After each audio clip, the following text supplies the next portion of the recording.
prêter l'oreille pour écouter les révélations qui ont pleuré le dimanche là par le prophète Jean-Pierre Zugrana. Famille, prophète Jean-Pierre Zugrana, le père de la révélation aujourd'hui, le père de la révélation demain est Kalek Batan. Écoutons. Dieu viendra donner le nom de l'enfant. Dieu viendra appeler l'enfant son fils.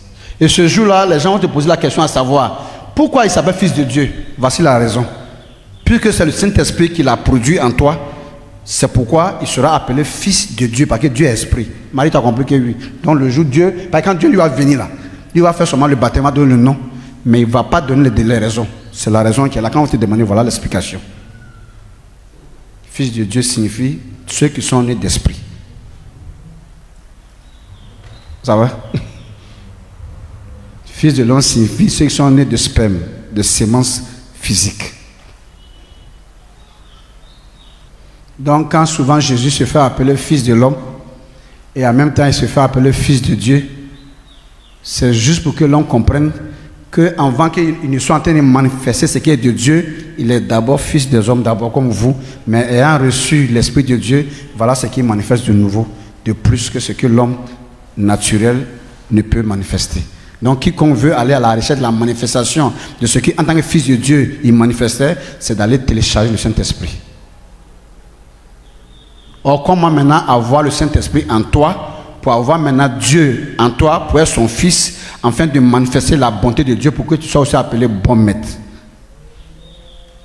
Donc, il faut aller chercher maintenant l'Esprit, comment on fait pour l'avoir en toi. Jean 6, 63. Jean 6, 63. C'est l'Esprit qui vivifie. La chair ne sait de rien. Écoutez. Les paroles que je vous ai dites, là, sont esprit et vie. Donc si toi tu veux avoir l'esprit, il faut t'intéresser aux paroles que le Christ a données là, et tu as l'esprit de vie en toi.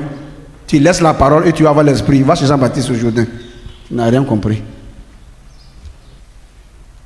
Donc celui qui méprise la parole a rejeté l'esprit et ne peut plus avoir en lui le Saint-Esprit. Puisque le Saint-Esprit c'est la sainte parole. C'est pourquoi Jésus, étant esprit dans une chair, est appelé parole devenue chair. Ça va? Merci. Donc si toi tu veux faire sans la parole là, c'est pas lui que tu veux ressembler. Et si tu ne le ressembles pas, tu n'es pas ce fils de Dieu. Pourquoi la parole? Qui est l'esprit, qui va te faire avoir l'esprit de Dieu en toi pour être fils de Dieu. Parce que si ce n'est pas la parole, tu pourras marcher par elle. Donc elle pourra te conduire. Donc tous ceux qui sont conduits par la parole, par l'esprit, sont tous fils de Dieu. Romains 8, 14. Ah, ça c'est pour ceux qui cherchent la connaissance, quoi.